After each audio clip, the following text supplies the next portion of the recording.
Bonjour, c'est Fabien. Dans cette vidéo, je partage avec vous comment créer une jauge en forme de compteur de voiture dans Google Sheet. Pour ça, j'ai besoin de deux éléments. Je vais donc avoir besoin du chiffre maximum et également du chiffre actuel, celui qui va me permettre de positionner l'aiguille sur le compteur. Alors pour ça, je vais donc partir sur Insertion, Graphique. Ensuite, je vais aller sur Type de graphique, Graphique jauge, tout en bas dans Autres. Je vais donc en sélectionner un seul. Actuellement, comme on peut voir, j'ai deux valeurs. Donc je vais sélectionner une seule valeur. Ça va être celle qui se trouve ici. Et maintenant, on va pouvoir commencer la mise en forme de notre jauge. Première chose, on va aller dans Personnaliser. Alors on peut changer le libellé. On peut indiquer par exemple ici uniquement compte. Par exemple, compte PEA.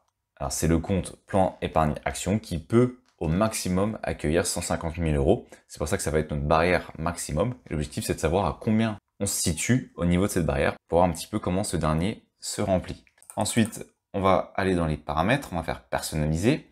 Donc il suffit soit de double-cliquer dessus pour avoir les paramètres, soit ici d'aller sur les trois petits points et de faire modifier le graphique. Je vais aller sur personnaliser, style de graphique. Je peux très bien modifier ici l'arrière-plan, enlever l'arrière-plan. Ça me permettra notamment de grossir ensuite mon compteur. Ensuite, je vais également enlever les bordures, donc sans bordure. Donc maintenant, si je ne clique plus sur le compteur, il n'y a plus de bordure, il n'y a plus d'arrière-plan.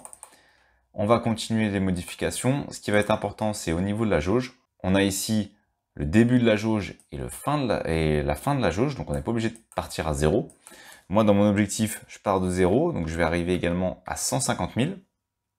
Et comme on peut voir, ça repositionne immédiatement mon aiguille. On peut voir qu'elle est située ici par rapport au maximum qui est de 150 000. Alors un outil qui est assez sympa, c'est qu'on peut également afficher des couleurs pour représenter l'évolution. Je vous donne un exemple. On va partir de 0, on va séparer en 3. On va partir de 0 à 150 000. Donc de 0 à 150 000, le compteur sera dans le rouge. De 50 000 à 100 000, on va le passer dans le orange. Alors j'ai mis 10 000, hop.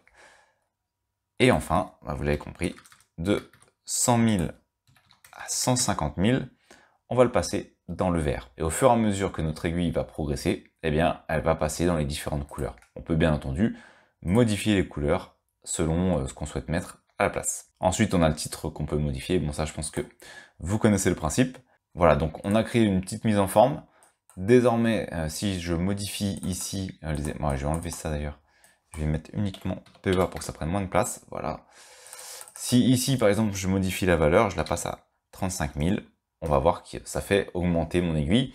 Autrement dit, lorsque cette cellule va être alimentée par un chiffre, eh bien, ça va automatiquement positionner ma jauge sur mon compteur. Donc désormais, vous allez pouvoir rapidement, vous avez vu que c'était assez simple, créer votre compteur dans Google Sheet.